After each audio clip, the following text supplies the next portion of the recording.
First of all, I want to say I'm not as good of an economist as my other two colleagues here. I am a second-hand dealer of other people's information.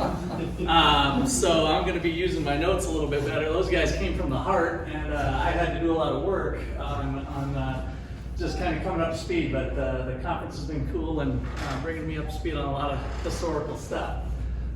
So. Where I drew part of this is I went to a conference and listened to Mark Chug, and he basically gave this Jackie Robinson talk, and I contacted him, and he was friendly enough to give me some of his slides that he did, so I got some cool pictures. So I don't want to take credit for any of that, but there's going to be some cool stuff on these slides, and that's what Mark gave me. And then I also used some stuff from Dr. Jim Gortney, who was a graduate of Ottawa University, and to my surprise, in 1974, he did this cool economics paper on baseball and race. So that's where we're going with this today. So, all right, so Jackie Robinson, this is the part I have to do a little bit more of the details here. So, and I'm gonna blow through this because you guys know all of this, I think, already. So Branch Rickey, president of the Brooklyn Dodgers, signed Jackie Robinson in 1946 to be the first black player in the major leagues. Of course, it took courage to make the offer and sign the contract. Racial segregation was widespread then. Jim Crow laws were enacted in several states and local governments as a way to segregate. In the South, nearly every aspect of life was separate, including public schools, buses, railroad, passenger cars, restrooms, swimming pools, pool halls, and restaurants. Even the U.S. Armed Forces and several federal agencies were segregated. In the 1920s, an African American man could not enlist in the U.S. Navy. So little changed for a long period of time after Jackie broke the race barrier. It'd take several years and additional court decisions and legislation before schools and other institutions would take action regarding desegregation. In 1954, the U.S. Supreme Court declared state-sponsored school segregation to be unconstitutional. Yet some markets abandoned racial segregation well before these court decisions and other government laws passing with the Civil Rights Act of 1964 and Voting Rights Acts of 1965. So the question we're posing here is, why might some markets, like Major League Baseball, move more quickly toward racial integration than others? All right, so Adam Smith, his probably most famous contribution was an inquiry into the nature and causes of the wealth of nations. I love to do that first part because when we just say the wealth of nations, which is what we normally say, it just focuses too much on, well, how do I make wealth? Well, really, he was looking into the nature and causes. Why are some nations rich? Why are some poor? And so the invisible hand is one of his phrases that he coined, and this is a quote from him. By pursuing his own interest, he frequently promotes that of society more effectually than when he really intends to promote it. So the whole idea of pursuing your own self-interest leads to these societal benefits was the gist of what Adam Smith was getting at there with the invisible hand in part. Okay, so Jackie Robinson. Let's see, what did I see. This thing's not showing what this thing is. Okay, so questions loom. So before 1947, club owners worried that white fans would stay away if they signed African American players. They worried that white players would refuse to play with African American players.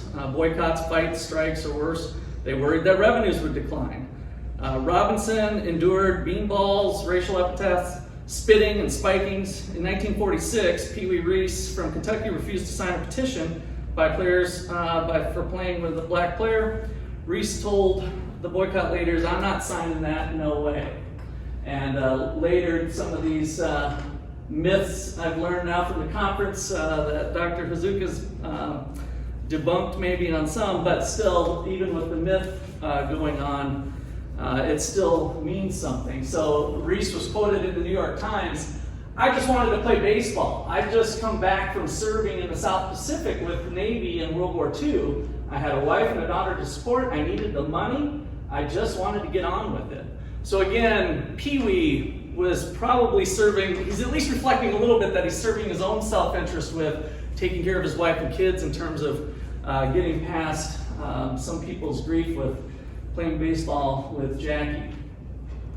Okay, so we've got incentives for the owners with winning, putting butts in seats, earning profits.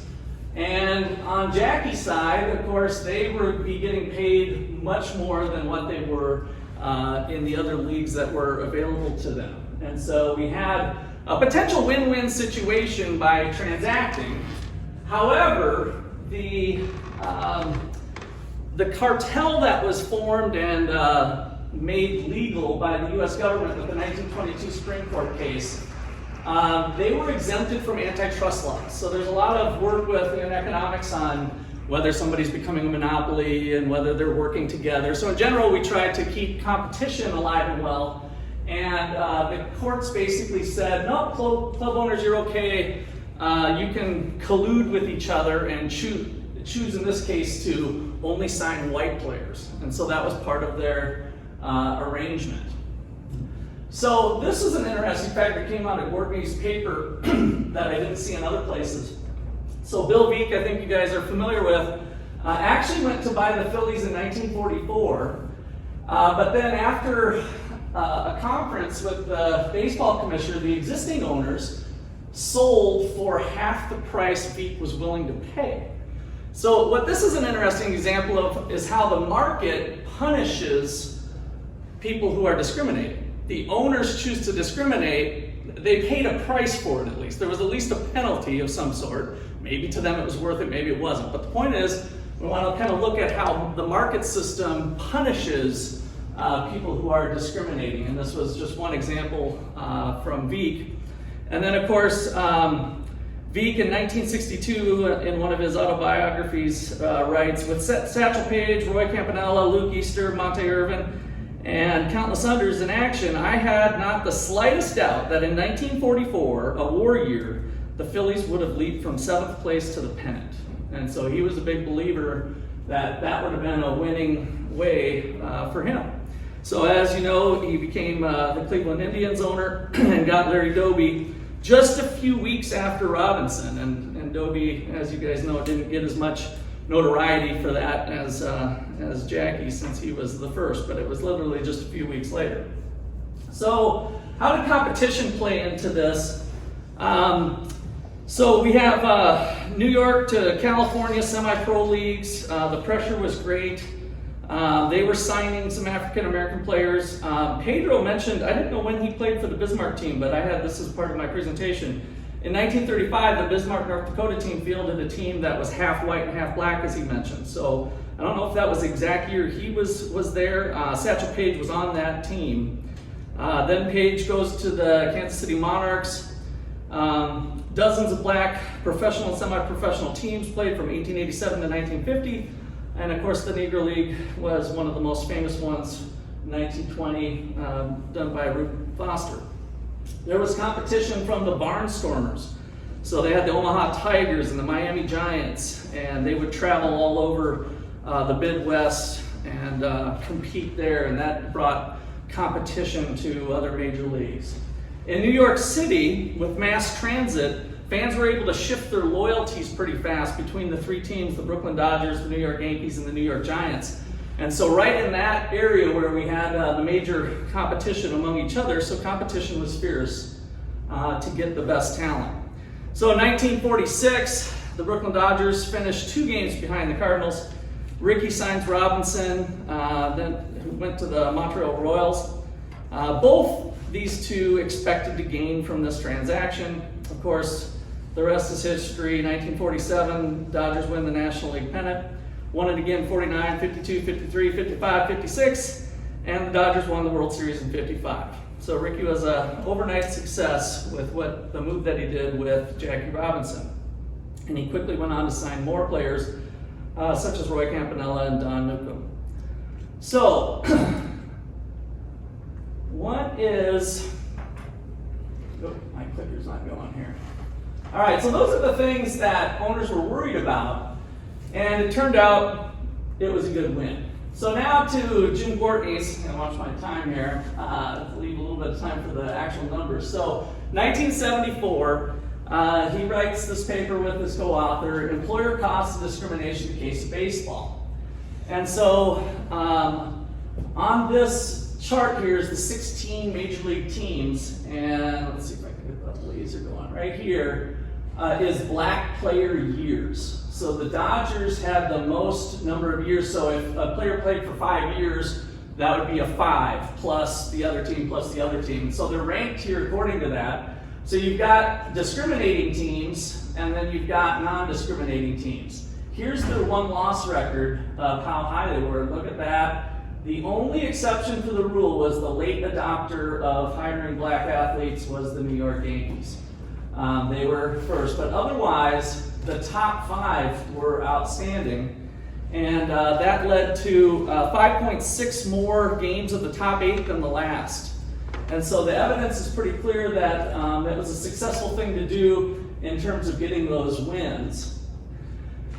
Well, there's more to the story than just the wins. We can also look at the attendance. So from 1950, each player on average was adding 3.75 wins, which might not seem a lot to you, but he has a footnote in here. To appreciate the importance of 3.75 games, it should be noted that in the period of 50 to 60, 3.75 games would have made the difference between winning a pennant and being runner-up 30% of the time, and the difference between second and third place overall 50% of the time. So that little differential made a difference, and that was the numbers that came out with going into business with black athletes. Here, they were talking about performance, and so this was in another table here, very clear, all positions, blacks, everybody else, on the contributions 1950, 1955. So that was kind of a neat statistic in terms of showing their productivity relative to the other athletes. So what did they do for fans? So another regression that they ran in their report was the amount of attendance. So here we've got the dependent variable as annual team attendance, and then you've got team black players, games won, average attendance. He's trying to tease out some different things. At the end of the day, the conclusion was about 55,000 to 60,000 in annual home team attendance. Well, that translated into $55,000 because the average net income of a ticket sale with the admission and taking some other things into account was $1 per person coming in. And furthermore, there was reductions in the amount of recruiting and how they did the farm teams. And so there was cost savings that way with being able to tap in to this talent. And so for their example, the estimates suggest a low discriminator willing to employ as few as 4 black players among a 25-player team could, on average, have increased revenues by more than $200,000 annually, while simultaneously reducing the cost of acquiring the major league players, not having to go through the farm system and other things. So surely the profit motive had some sort of impact there on the decisions. Okay, almost rounding out the conclusions here so we can get to questions for all the panelists. So we don't know the motivations behind if Ricky was pure-hearted or otherwise, but we can stand back and look at this to say that there was financial incentives on both sides. And so the whole idea of the invisible hand was, look at the result we got. Even if we assumed the worst, that they were totally, let's call it greedy. I don't like to use that word in general, but both people were self-interested. They chose to make that deal and do that handshake, and by each one of them pursuing their own interests, the desegregation of baseball occurred. So, some concluding remarks here. Markets punish profit-seeking businesses that discriminate on the basis of gender, sexual orientation, or religion. So again, if you don't hire, what this paper showed is if you don't hire the black athlete, you don't make as much money. So it's a form of punishment. Maybe they don't care. Maybe they value their racism more than money. We're not trying to make that claim at all, but there is a punishment to it, right? And so that's what Jim Gortney had quantified as the amount of monetary damage that was done to their organization because of it. And then my other concluding remark is just to point out how a market system broke down the race barrier faster than some of our government institutions.